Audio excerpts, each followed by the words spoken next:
اللهم سبحانك لا علم لنا إلا ما علمتنا إنك أنت العليم الحكيم مولاي صل وسلم دائما أبدا على حبيبك من زانت به الأسر.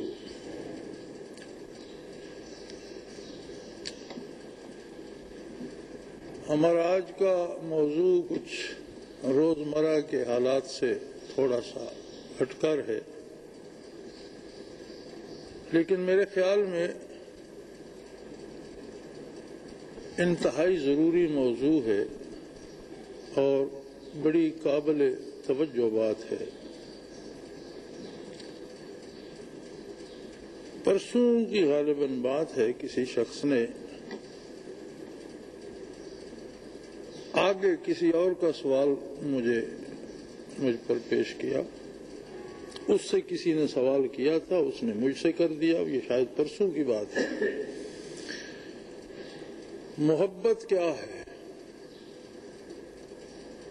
یہ چھوٹا سا سادہ سا ایک مختصر سے جملے کا سوال ہے، محبت کیا ہے؟ اب محبت ایک ایسا موضوع ہے جو ہمیں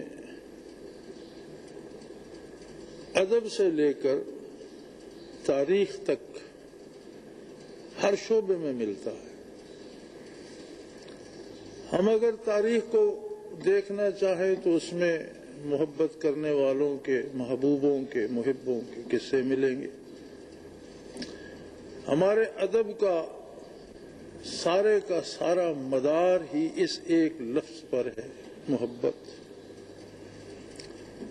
جب ہم کتاب اللہ کی طرف آتے ہیں، اللہ کی آخری کتاب کی بات جو جامع ہے تمام پہلی کتابوں کی بھی،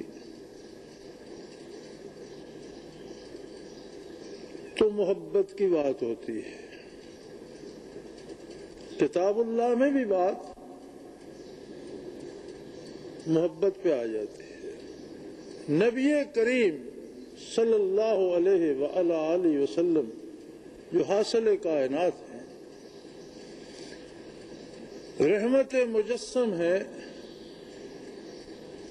جمال باری کا واحد ذریعہ، واسطہ اور وسیلہ ہے۔ آپ فرماتے ہیں کہ کوئی بندہ اس وقت تک مسلمان نہیں ہو سکتا، تم میں سے کوئی بھی، تم دعویٰ کرتے رہو، اعلان کرتے رہو، اعمال کرتے رہو، کلمہ پڑھتے رہو، تلاوت کرتے رہو، عبادت کرتے رہو، لیکن ایمان کی صحت کی شرط یہ ہے حتی اکون احب الیہ من والدہ وولدہ والناس اجمعین، کہ جب تک میری ذات سے، محمد الرسول اللہ صلی اللہ علیہ وسلم سے، وہ اپنے والدین سے، اپنی اولاد سے اور کائنات کے ہر فرد سے بڑھ کر محبت نہ کرے، لا یؤمن احدکم، تم میں سے کوئی مسلمان نہیں ہو سکتا، مومن نہیں ہو سکتا۔ پھر محبت آ گئی۔ تو میرے خیال میں بڑا ضروری سوال ہے کہ محبت ہے کیا؟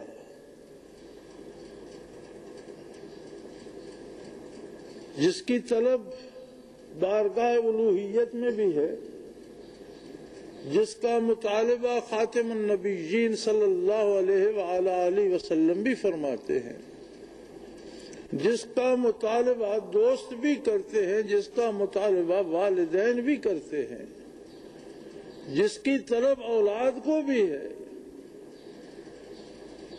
جس کا طالب بیوی سے میاں ہے اور میاں سے بیوی ہے، بہن سے بھائی ہے اور بھائی سے بہن ہے، یہ آخر سے کیا ہے؟ یہ ہے کیا؟ بڑا عجیب سا سوال تھا، میں نے بھی سن لیا، میں کیا کہہ سکتا تھا ٹیلی فون پر، اور کوئی فوری جواب بھی نہیں تھا میرے پاس،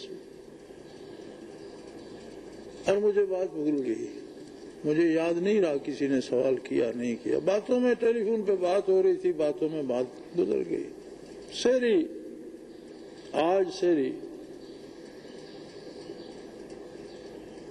جو مجھ پہ منکشف ہوا، یہ جو بات میں سمجھ سکا وہ میرے دل کو لگی۔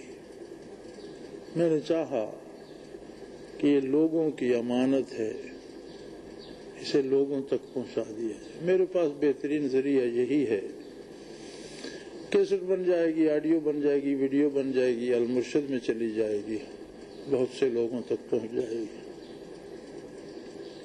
محبت کا فلسفہ سمجھنے کے لیے ضرورت ہے اس بات کی کہ ہم پہلے انسانیت کا فلسفہ سمجھیں۔ انسان کیا ہے؟ کہنے کو تو ساری مخلوق ہے، زمین بھی مخلوق ہے، آسمان بھی مخلوق ہے، شجر و حجر بھی مخلوق ہے، جانور بھی مخلوق ہے، پرندہ بھی، پانی بھی، ہوا بھی، لیکن ساری مخلوق میں ایک الگ سے اکائی ہے انسان۔ باقی مخلوق میں اور انسان میں فرق یہ ہے کہ اللہ کریم فرماتے ہیں ہر چیز میں نے تمہاری خاطر پیدا کی ہے۔ زمین تمہاری خدمت کے لیے، آسمان تمہاری بقا کے لیے، جانور تمہارے خادم ہیں، فرشتے تمہارے خادم ہیں، دنیا تمہارے لیے ہے۔ ہر چیز میں نے تمہاری خاطر پیدا کی ہے۔ ستارے، سیارے، سورج، چاند، سمندر، دریا، ندیاں، چشمے، پھول، پھل، درخت، ثمر، سب کچھ تمہارے لیے ہے۔ اور تم، جب بات انسان کی آتی ہے، فرمایا تم میرے لیے۔ حدیث قدسی میں ہے، اللہ کریم فرماتے ہیں کنت کنزا مخفیا، میں ایک ایسا خزانہ تھا جس کے جاننے والا کوئی نہیں تھا۔ فأحببت ان أعرف، میری ذات کو یہ بات بھلی لگی، پسند آئی کہ کوئی میرا جاننے والا، پہچاننے والا کوئی ہونا چاہیے، کوئی تو ہو جو میرے جمال کا طالب ہو، جو میرے قرب کا طالب ہو، جو میرے حسن پہ فدا ہو، جو میری ذات میں فنا ہونا چاہے، کوئی تو ہو۔ فخلقت الخلق، تو میں نے انسانوں کو پیدا کر لیا۔ گویا انسانیت کا ہر فرد، ہر انسان جو پیدا ہوتا ہے، اس کی ذات میں ایک چھوٹا سا خلا ہوتا ہے، ایک خانہ خالی ہوتا ہے۔ نبوت بنی انسانیت کے لیے، اللہ اور بندوں کے درمیان رابطے کے لیے، تو حضور نبی کریم صلی اللہ علیہ وآلہ وسلم فرماتے کہ نبوت کی بھی ایک امارت ہے اور اس میں بھی ایک خلا تھا۔ حضور فرماتے ہیں کہ نبوت کی جو عمارت ہے اس میں بھی ایک خلا تھا، اور جس اینٹ نے یا جس چیز نے وہ خلا پر کر دیا، انا تلک اللبنہ، میں وہ اینٹ ہوں، میں وہ ہستی ہوں جس نے اس خلا کو پر کر کے نبوت کی عمارت کو مکمل کر دیا۔ یہ خلا ہر فرد کی ذات میں بھی ہے، اس کی ذات بھی نامکمل ہے، اور دونوں طرح سے انسان مادے اور روح کا مجموعہ ہے، جسم و جان کا مجموعہ ہے۔ جسمانی اعتبار سے بھی اس میں خلا رہتا ہے اور روحانی اعتبار سے بھی اس میں ایک خلا موجود ہے، اور انسان غیر شعوری طور پر بھی اس خلا کو پر کرنے کی کوشش کرتا ہے۔ اسی لیے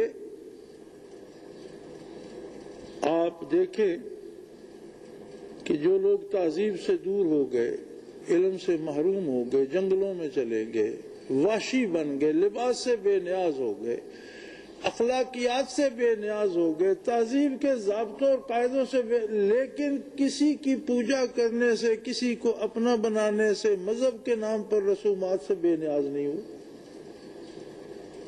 یعنی ان کے اندر وہ خلا، وہ خانہ تھا جس کی تکمیل کا ایک جذبہ پیدا ہوتا ہے۔ جو جذبہ اس خلا کو مکمل کرنے کے لیے پیدا ہوتا ہے اسے محبت کہتے ہیں۔ جیسے بھوک لگتی ہے، پیٹ خالی ہوتا ہے، اسے بھرنے کے لیے ایک جذبہ پیدا ہوتا ہے، اسے ہم بھوک کہتے ہیں۔ پانی کی کمی ہوتی ہے بدن میں، اندر ایک طلب، ایک تڑپ پیدا ہوتی ہے، اسے ہم پیاس کہتے ہیں۔ اگر کسی کو یہ ادراک ہو جائے، کسی کو یہ شعور نصیب ہو جائے کہ میں مکمل نہیں ہوں، میری ذات میں، میری روح میں، اصل انسان میں ایک خلا باقی ہے، اب وہ خلا کس کے لیے ہے، اسے کون پر کرے گا؟ وہ اللہ کے لیے ہے۔ مکمل تب ہوگا جب وہاں جمال باری آ جائے گا، تجلیات باری آ جائیں گی، چونکہ روح انسانی جو ہے یہ صفات باری کا پرتو ہے۔ یسألونک عن الروح، آپ سے روح کے بارے سوال کرتے ہیں، قل الروح من امر ربی، انہیں کہہ دے کہ روح امر ربی سے ہے، اور امر خلق سے الگ شے ہے۔ وَلَهُ الْخَلْقُ وَالْأَمْرُ، خلق بھی اسی کی ہے، امر بھی اسی کے لیے ہے۔ امر خلق میں نہیں ہے، امر مخلوق نہیں ہے، امر صفت ہے اللہ کی، اور اللہ کی ذات جس طرح غیر مخلوق ہے اس کی صفات بھی غیر مخلوق۔ کوئی صفت ایسی نہیں ہے جو اس نے گھڑ کے اپنے ساتھ لگا لی ہو، جس طرح اس کی ذات ازلی و ابدی ہے، قدیم ہے، اس طرح اس کی صفات بھی ازلی و ابدی اور قدیم ہے۔ اب روح کا تعلق امر سے کس طرح ہے اور اس سے کس طرح روح بنی، کس طرح بنائی گئی، فرمایا یہ تمہارے شعور سے بالا تر بات ہے، یہ تم نہیں جان سکتے۔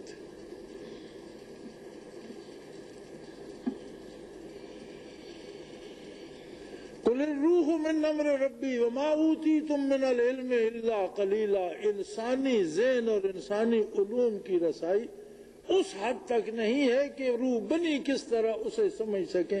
اللہ نے فرمایا یہ سوال نہ کرو کہ تمہارے جاننے کی قوت یا تمہارا علم اس سے کم ہے جس درجے کی یہ بات ہے، لہذا تمہارے لیے یہ کافی ہے، یہ یقین کر لو کہ روح امر سے ہے، عالم امر سے متعلق ہے۔ اب جب یہ صفات باری کا پرتو ہے تو اس میں جب تجلی ذات کی آتی ہے تو یہ مکمل ہو جاتا ہے۔ پرتو جمال ہے صفات کا، روح پرتو جمال صفات باری ہے۔ جب اس میں تجلی آتی ہے ذات باری کی، فَأَحْبَبْتُ أَنْ أُعْرَفَ، میں نے یہ بات پسند کی کہ کوئی مجھ پر فدا ہو، مجھے جانے پہچانے۔ جو سونے کو پہچانے جان دیتا ہے اس پر، جو ہیرے کو پہچانتا ہو جان دیتا ہے اس پر، جو حسن کو پہچانتا ہو اس کا دیوانہ بن جاتا ہے، جو ذات باری کو پہچانے اس کا کیا عالم ہوگا، اس پر کیا بیت جاتی ہوگی، وہ کب سوتا ہوگا، کب جاگتا ہوگا، کیا کھاتا ہوگا، کیا پیتا ہوگا۔ تو وہ جذبہ کہ جب بندے کو یہ احساس ہو جائے کہ مجھ میں ایک خلا ہے، میری ایک ضرورت ہے، پھر یہ ادراک ہو جائے کہ یہ خلا اس چیز سے پورا ہوگا۔ میری روح پرتو جمال ہے، پر جمال صفاتی کا پرتو ہے۔ اب یہ مکمل تب ہوگی کہ اس میں جمال ذاتی کی آمیزش ہو جائے.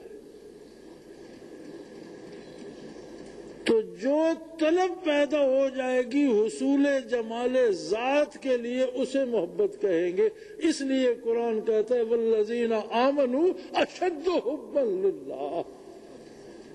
جنہیں ایمان نصیب ہوتا ہے انہیں اللہ سے بڑی شدید محبت ہو جاتی.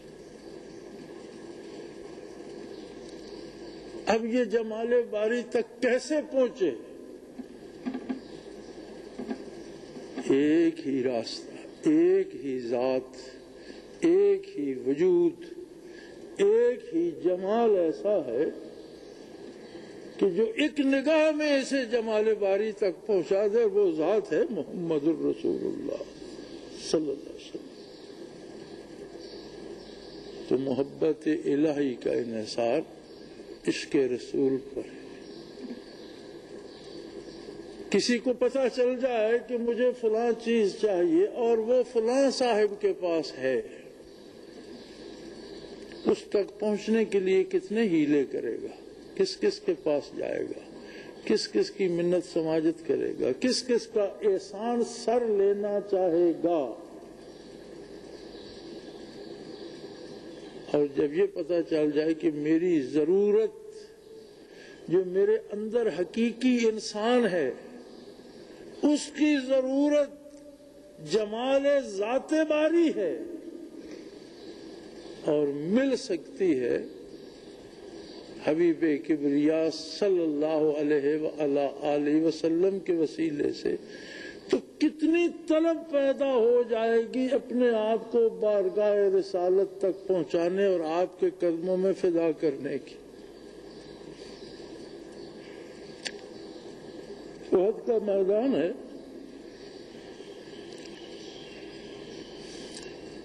بڑا شدید رن پڑ رہا ہے، کشتوں کے پشتے لگ رہے ہیں. ابو دجانہ رضی اللہ عنہ ایک صحابی آیا، یا رسول اللہ میری تلوار ٹوٹ گئی، آپ کے ہاتھ میں چھڑی تھی، کھجور کی پاس پڑی تھی، آپ نے اٹھا کر لہرائی اور فرمایا ابو دجانہ لے جاؤ. ابو دجانہ نے لہرائی تو تلوار تھی.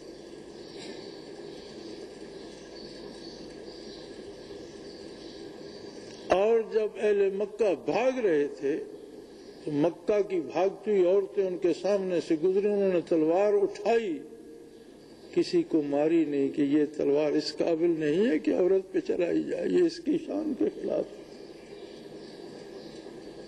2-3 نسلوں تک ان کے خاندان میں رہی، پھر تاریخ میں اس کا پتہ نہیں ملتا. ایک صحابی کو یہاں تلوار لگی اور آنکھ کے ڈھیلے سمیت یہ ہڈی کٹ کر الگ ہو گئی، صرف یہ گوشت رہے، اور اس طرح ہاتھ پر رکھے ہوئے دوڑتا ہوا بارگاہ رسالت میں آیا. آپ نے وہ ہڈی اپنے ہاتھ پہ رکھ کے واپس رکھ کے فرمایا جاؤ جاؤ لڑو، جہاد کرو. اور کوئی زخم کا نشان تک نہیں تھا، نظر خراب نہیں ہوئی تھی. ایک اور آئے، ایک اور صحابی کو لایا گیا، ان کی ٹانگ پہ تلوار لگی تھی اور ٹانگ کی ہڈی تک کاٹ گئی تھی. اور آج میڈیکل سائنس کو پتا ہے کہ ہڈی کے اندر جو گودا ہوتا ہے اگر وہ خون میں شامل ہو جائے تو بندہ زیادہ دیر زندہ نہیں رہتا، صرف اتنی دیر زندہ رہتا ہے جب تک اس کے ذرات قلب تک نہیں پہنچتے. دل میں کوئی ذرہ پہنچ جائے تو دل کے وال میں اٹک جاتا ہے اور آدمی کی موت ہو جاتی ہے. اب اسے چاہیے تھا کہ وہ کہتا یا رسول اللہ میری ٹانگ پہ دست شفقت فرمائیے، ٹھیک ہو جائے میں اٹھ کے لڑوں. اس نے کہا نہیں، مجھے لے جاؤ اور نبی کریم صلی اللہ علیہ وسلم کے قدموں میں ڈال دو. اس نے درخواست پہ کی یا رسول اللہ مجھے صحت نہیں، مجھے یہ سند چاہیے کہ اگر آج میں مر جاؤں تو میں شہید ہوں، میں جمال باری پا جاؤں گا. آپ نے فرمایا بے شک. تو اس نے ساتھیوں سے کہا کہ میرا رخسار اس ہستی کے پاؤں پر رکھ دو جس نے مجھے اللہ کے جمال سے آشنا کر دیا، اور وہاں جان دے دی. یہ جو جنون ہے، یہ پاگل پن ہے جس نے اسے صحت مانگنے سے بھی روک دیا. جہاں زندگی بٹ رہی تھی وہاں وہ موت لے رہا تھا. یہ پاگل پن جو ہے اسے محبت کہتے ہیں. اس نے پا لیا تھا اس نقطے کو کہ یہاں اگر مجھے موت مل جائے تو قدم ہے محمد الرسول اللہ کا، اور زخم ہے جہاد کا، اور جہاد ہے اللہ کے رسول کے ہمراہ دنیا کے بڑے مشرکوں کے خلاف. یہی جان دے کر میں زندگی پا سکتا ہوں، امر ہو سکتا ہوں. اب اس کے لیے جو اس نے یہ پاگل پن کا مظاہرہ کیا، جسے آپ جنون کہہ لیں، یہ جو کیفیت تھی اس سے محبت کہتے ہیں. یہی ادراک جب عظمت رسول کا ہوتا ہے اور جب یہ احساس ہوتا ہے کہ بارگاہ رسالت سے ملتا کیا. ہم نے قرآن حکیم کا بڑا آسان معنی کیا، ان کنتم تحبون اللہ فاتبعونی. معنی ہونا بھی آسان چاہیے. اتباع سے مراد ہے نمازیں پڑھو، روزے رکھو، جہاد کرو، ایمان لاؤ، تلاوت کیا کرو، ذکر اذکار کیا. فاتبعونی، جو میں کرتا ہوں وہ کرو، جس سے میں نے روکا رک جاؤ. درست. ایک معنی اور بھی ہو سکتا ہے، فاتبعونی، میں نے محمد الرسول اللہ نے دنیا کی سلطنتیں ٹھکرائیں، دنیا کے کمالات ٹھکرائے، دنیا کی دشمنیاں مول لیں، دنیا کی مصیبتیں مول لیں، لیکن جمال باری کی طلب کو قربان نہیں ہونے دیا. وہی مکے والے جو بدر و احد میں لڑنے آئے تھے، مکے میں تو وہ ہر چیز تشت پر رکھ کر لے آئے تھے کہ اگر آپ حکمران بننا چاہتے ہیں تو ہم سارے عرب کو جمع کر کے تمام قبائل سے آپ کی حکومت تسلیم کرواتے ہیں اور آپ بادشاہ بن جائیے. اگر آپ دولت چاہتے ہیں تو ہم اتنی دولت جمع کریں گے کہ جزیرہ نما عرب میں کسی دوسرے کے پاس اتنی دولت نہ ہو، آپ وہ لے لیجیے. اگر آپ کسی خوبصورت لڑکی سے شادی کرنا چاہتے ہیں تو کسی شہنشاہ کی بیٹی کی طرف اشارہ کیجئے، ہم عرب کا حسن آپ کے قدموں میں ڈھیر کر دیں گے. آپ ہمارے دین کے خلاف بات نہ کیجئے، ہم آپ کی ہر بات مانتے ہیں. آپ نے فرمایا اگر میرے ہاتھ پر سورج رکھ دو اور دوسرے ہاتھ پر چاند لا کر رکھ دو، میں وہی کروں گا جو مجھے میرا رب کہتا ہے. میری سمجھ کے مطابق فاتبعونی کا حکم یہاں مزہ دیتا ہے. جسے محبت کہتے ہیں وہ یہاں ملتی ہے کہ دنیا کی راحتیں، عظمتیں، شہرتیں، حکومتیں، سلطنتیں، دولتیں اگر اس راہ میں حجاب بنتی ہیں تو اٹھا کر پھینک دی جائے اور تجلیات جمال ذات کو ان پہ قربان نہ کیا جائے. میری سمجھ کے مطابق فاتبعونی کا اطلاق یہاں ہوتا ہے کہ جو میں محمد نے کیا وہ کرو. نمازیں تو ہم پڑھ لیتے ہیں، چھوٹے چھوٹے مفادات پہ قربان ہو جاتے ہیں. نمازیں تو ہم پڑھ لیتے ہیں، کافروں، بدکاروں، شرابیوں کی خوشامد کرتے ہیں. نمازیں تو ہم پڑھ لیتے ہیں، بے دینوں اور بدکاروں کا ساتھ نبھاتے ہیں کہ شاید یہ ہمیں مشکل وقت میں کام آئیں گے، یہ میری ضرورت پوری. ہم سب ناراض ہوتے ہیں حکمرانوں سے. نہیں، حکمران کون بناتا ہے؟ میں اور آپ ہی ووٹ نہیں دیتے. نمازیں پڑھ کے دیتے ہیں، تلاوت کر کے دیتے ہیں، تسبیح ہاتھ میں ہوتی ہے. ووٹ نہیں چوروں کو، بدماشوں کو ذاتی مفادات کے حصول کے لیے دیتے. یہاں مزہ آتا ہے اتباع رسالت کا، اور یہاں کی جائے اگر تو نصیب ہو جائے تو یہ محبت ہے.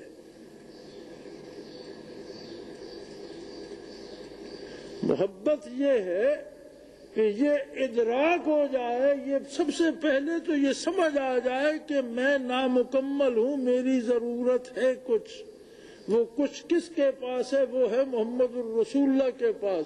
اب میں وہاں تک کیسے پہنچوں اور وہاں سے کیسے حاصل کروں؟ اس کے لیے جو قربانی دو گے، جو کام کرو گے، جو جنون ہوگا، جو جگرتے ہوں گے، رت جگے ہوں گے، جو شبیداریاں ہوں گی، جو محنت ہوگی، جو مجاہدہ ہوگا، یہ سارا کیا ہوگا؟ اسی کو تو محبت کہتے ہیں، یہی محبت ہوگی۔ اسی کے لیے فرمایا رب العالمین نے، ان عبادی لیس لک علیہم من سلطان۔ حضور فرماتے ہیں اگر تمہیں اللہ کی محبت کا احساس اور ادراک ہو جائے، فاتبعونی، وہ کرو جو میں نے کر دیا۔ اس کا نتیجہ یہ ہوگا یحببکم اللہ، اللہ تمہیں اپنا بنا لے گا۔ وہ تو بے نیاز ہے، اسے تمہاری ضرورت نہیں ہے، تم محتاج ہو، تمہارے اندر خلا ہے، اس کی ذات خلا سے بالا تر ہے۔ تم نیاز مند ہو، مخلوق ہو، محتاج ہو، ضرورت مند ہو، وہ بے نیاز ہے، خالق ہے، اسے احتیاج نہیں ہے، لیکن تمہاری محبت کو قبول کر کے وہ تمہیں اپنا بنا لے۔ اور پھر وہ ابلیس سے کتنے مزے سے فرماتا ہے، کس بے نیازی سے فرماتا ہے۔ شیطان نے کہا میں تیری مخلوق کو گھیر لوں گا، میں نے آگے سے آ جاؤں گا، پیچھے سے آ جاؤں گا، دائیں سے آ جاؤں گا، بائیں سے آ جاؤں گا، میں نے اپنے رستے پہ۔ اللہ نے بے نیازی سے فرمایا، کیا بکتا ہے، ان عبادی لیس لک علیہم من سلطان، جو میرے ہوں گے ان پر تیری کوئی تدبیر نہیں چلے۔ یہ محبت ہے۔ جہاں عشق ہوگا، جہاں محبت ہوگی، وہاں سب کی باتیں دھری کی دھری رہ جائیں گی، اور بات ہوگی تو صرف محبوب کی ہوگی۔ حضرت حسن رضی اللہ تعالی عنہ نے صلح کر لی حضرت امیر معاویہ رضی اللہ تعالی عنہ سے۔ مسلمانوں کے درمیان ایک بہت بڑا فتنہ بن رہا تھا یہود کے بنائے سے، اور وہ ختم ہو گیا حضرت امیر معاویہ رضی اللہ عنہ اور حضرت حسن رضی اللہ تعالی عنہ کے صلح سے۔ حضرت حسن فارغ ہو گیا، اور قیس حضرت حسن رضی اللہ عنہ کا دوست۔ آپ نے فرمایا یار فارغ ہیں، اب کوئی کام نہیں ہے، تو میرا خیال ہے کہ میں بیت اللہ کی زیارت کر رہا ہوں۔ قیس کو بھی ساتھ لے لیا۔ اب قیس تو گرفتار تھا لیلا کی محبت میں، وہ اپنی سواری پہ بیٹھے، آپ اپنی ساڑھنی پہ بیٹھے، راستے میں کہنے لگے قیس سناؤ، دیکھو میں نے کتنا بڑا فیصلہ کیا، کتنا بڑا کام کیا میں نے، اور اپنے نبی صلی اللہ علیہ وسلم کی امت کو تباہی سے بچا لیا، اور حکومت اور سلطنت چھوڑ دی اور صلح کر۔ قیس کہنے لگا حسن بھائی تمہیں حکومت سجتی نہیں تھی، اور سجی امیر معاویہ کو بھی نہیں۔ تو وہ بڑے حیران ہوئے، انہوں نے کہا کیا کہتا ہے تو؟ میں بھی نہیں حکومت کر سکتا، امیر معاویہ بھی نہیں کر سکتا، تیسرا بندہ تیری نظر میں کون ہے؟ کہنے لگا سجتی تو لیلا کو۔ تب حضرت حسن نے فرمایا تھا انت مجنون، تو پاگل ہے، اور وہی اسے اب لوگ مجنون کے نام سے جانتے ہیں۔ کیس صرف کتابوں میں رہ گیا، دنیا اسے مجنون کے نام سے ہی جانتی ہے۔ یہ مجنون ویسے مجنون نہیں تھا، حضرت حسن رضی اللہ عنہ نے اسے کہا تھا انت مجنون، تو پاگل ہے۔ اس کا باپ ساتھ تھا، بیت اللہ کے پردے سے لٹک کر اس نے دعا کی اللہ میرے بیٹے کو شفا دے دے، اسے عقل دے دے، شعور دے دے۔ اس نے دعا کی خدایا لیلا کی محبت کے علاوہ سب بیماریاں دور کر دے، لیکن میرے باپ کی یہ بات نہ ماننا کہ یہ کہہ دے کہ لیلا کی محبت بھی چلی جائے۔ جس طرح روح کی ایک ضرورت ہے، اگر انسانی عقل سلامت ہو تو بدن کی بھی ویسی ضرورتیں ہیں، اور اس میں بھی خلا باقی رہتا ہے۔ بڑی مشکل سے اتنی پھیلی بکھری ہوئی مخلوق میں کہیں کلک ہو جائے کہ یہ میری ضرورت ہے، یہ اینٹ اس خالی خانے میں لگ سکتی ہے جو میرے دل میں ہے، تو اس کے حصول کے لیے جو جذبہ پیدا ہو جائے گا، جو بھوک پیدا ہو جائے گی، اسے محبت کہتے ہیں۔ یہ انسانوں سے انسانوں کی محبت ہے۔ اب ادراک و شعور پر ہے، جتنا جس کا ادراک ہوگا اتنی محبت شدید ہوگی۔ کوئی مجنوں بنے یا رانجھا بنے، کوئی کسی مقام پر پہنچ جائے، اس کے اپنے اپنے ادراک کی بات ہے، اور ادراک صاف کرنا پڑتا ہے آلائشوں سے۔ دنیا نے ضرورتوں کا نام محبت رکھ چھوڑا ہے۔ ضرورت اور شے ہے، محبت اور شے ہے۔ محبت ضرورتیں قربان کر دی جاتی ہیں جو اس کا نام ہے۔ بھوک لگی کھانا کھانے کی محبت ہے، دولت جمع کرنے کی محبت نہیں ہے، دولت ہماری ضرورت ہے۔ کچھ لوگ ہماری ضرورت ہوتے ہیں، ان کے بغیر زندگی کا کوئی تصور نہیں ہوتا، وہ ہمیں اٹھاتے بٹھاتے، ہماری شہرت کا سبب، کوئی ہمارے ساتھ بندوق اٹھاتا ہے، کوئی ہمارے کسی کام آتا ہے، گاڑی ہماری سواری کے لیے ضرورت ہے، گھر سر چھپانے کے لیے چاہیے۔ یہ ساری محبتیں نہیں ہیں، یہ ساری ضرورتیں ہیں۔ جو لوگ ضرورتوں کو محبت کا نام دیتے ہیں وہ محبت سے آشنا ہی نہیں۔ زندگی میں بے شمار لوگوں سے واسطہ پڑتا ہے اور بے شمار لوگ ہماری ضرورت بن جاتے ہیں۔ بینائی کا صحیح رہنا ہماری ضرورت ہے، ہمیں بینائی سے عشق نہیں ہے۔ گویائی کا صحیح رہنا ہماری ضرورت ہے، ہمیں اس سے عشق نہیں ہے۔ ہاتھ پاؤں ٹانگوں کا کام کرتے رہنا، صحت کا رہنا ہماری ضرورت ہے، ہمیں اس سے عشق نہیں ہے۔ ہاں، کسی کے لیے ہم آنکھیں نکلوا سکتے ہوں، کسی چیز کو حاصل کرنے کے لیے صحت گنوا سکتے ہوں، کہیں آبرو نچھاور کر سکتے ہو، تو وہاں محبت ہوگی۔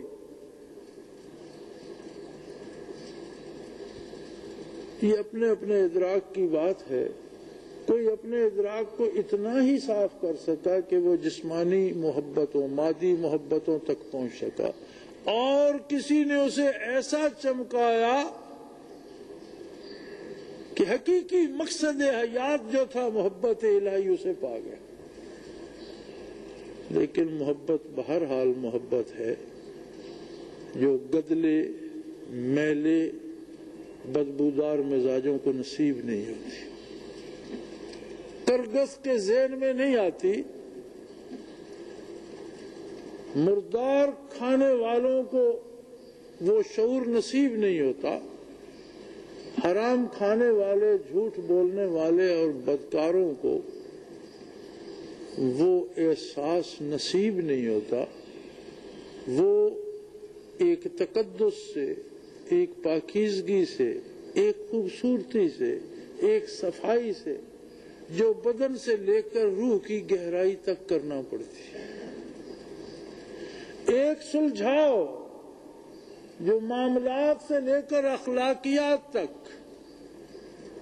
ایک حسن جو ذات سے لے کر، وجود سے لے کر روح تک اتر جاتا ہے، اس سے نصیب ہوتی ہے۔ اور یہ سارا سودا ایک ہی دکان سے ملتا ہے، اور وہ ہے محمد الرسول اللہ کی بارگاہ۔ دنیا میں کوئی دوسری دکان نہیں تھی کبھی۔ آدم علیہ نبینا علیہ الصلوۃ والسلام سے لے کر عیسیٰ علیہ نبینا علیہ الصلوۃ والسلام تک ہر نبی نے درد دل بانٹا، ہر نبی نے جمال باری لٹایا، ہر نبی نے محبتیں نچھاور کی، لیکن وہ جو بیچتے تھے دوائے دل، وہ دکان اپنی بڑھا گئے۔ یہ سب دکانیں بند ہو گئیں، سارے دروازے بند ہو گئے، سارے زمانے بیت گئے۔ اب کسی کو کوئی ذرہ ملے گا یا کسی کو سمندر، کسی کو قطرہ ملے یا کسی کو بحر، ایک ہی دروازہ، اور وہ ہے محمد الرسول اللہ صلی اللہ علیہ وسلم۔ یاد رکھو، جنہیں محبت نصیب نہیں ہوتی وہ انسان نہیں ہوتے،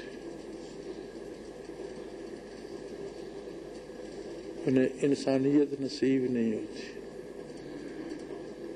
جانوروں کی طرح چارہ کھاتے ہیں، پیٹ بھرتے ہیں، بچے پیدا کرتے ہیں، مر جاتے ہیں۔ اللہ کریم جنہیں قلب کی نظر عطا کر دے اور صاحب کشف لوگوں کے حالات اگر آپ پڑھیں تو بے شمار ملتے ہیں، اچھے بھلے نیک پارسا لوگ حلال جانوروں کی شکل میں نظر آتے ہیں۔ ایک مراقبہ ہوتا ہے تصوف میں، ہمارے ہاں ہوا کرتا تھا، میں نے تو مطلقاً کرایا ہی نہیں، اور شروع میں حضرت رحمۃ اللہ علیہ کراتے تھے، پھر آپ نے بھی بند کر دیا، اس لیے کہ لوگوں میں وہ شعور اور وہ استعداد نہیں ہے کہ انہیں اتنی باتیں بتائی جائیں۔ جس طرح کھانا کھانے کے لیے ایک خاص معدہ چاہیے، ایک آدمی کو چاول بھی ہضم نہیں ہوتے، دوسرا گوشت ہضم کر جاتا ہے، وہ بھی کچا پکا ہضم کر جاتا ہے، تھوڑا سا آگ پر سیک کر دو وہ کھا کے ہضم کر جاتا ہے، دوسرے کو چاول ابال کر دو اس سے اس کا پیٹ خراب ہو جاتا ہے۔ اسی طرح ہر بات بھی ثقیل بھی ہوتی ہے، زود ہضم نہیں ہوتی، اور جو باتیں زود ہضم نہیں ہوتی ان کے لیے لوگوں کے معدے اچھے نہیں رہے۔ وہ باتیں ہم نے لوگوں سے اس لیے نہیں کہ ہم چاہتے نہیں کہ لوگوں کو، ہم چاہتے ہیں ہر کوئی ان باتوں کو جانے، لوگوں کا حق ہے، لیکن لوگ اپنے آپ کو جاننے کا اہل تو ثابت کریں۔ تو مراقبہ ہوتا تھا رؤیت اشکال کا، اس میں انسان مختلف شکلوں میں نظر آ جاتے تھے۔ جہاں ایمان ختم ہو جائے تو کسی موذی جانور کی صورت میں، پھر جس جانور سے اس کی عادتیں ملتی ہیں اس کی شکل میں، کوئی سانپ نظر آتا ہے، کوئی ریچھ، کوئی کتا، کوئی بندر، شرابی خنزیر کی شکل میں نظر آتے ہیں۔ لیکن نیک پارسا اور اچھے لوگ جنہیں محبت کا شعور نہیں، وہ حلال جانوروں کی صورت میں نظر آتے ہیں۔ اور صاحب کشف بزرگ فرماتے ہیں کہ جس کی روح حلال جانور کیوں سمجھو یہ نجات میں ہے، نجات پانا اور بات ہے اور عشق کرنا اور بات۔ تو جب تک یہ شعور و ادراک اور یہ طلب اور اس کی جستجو نصیب نہ ہو، روح انسانی شکل اختیار نہیں کرتا۔ محبت ذات ہے، وجود ہے، ہماری زندگی ہے، ہماری حیات ہے، سانس کے بغیر زندگی کا تصور ہے، محبت کے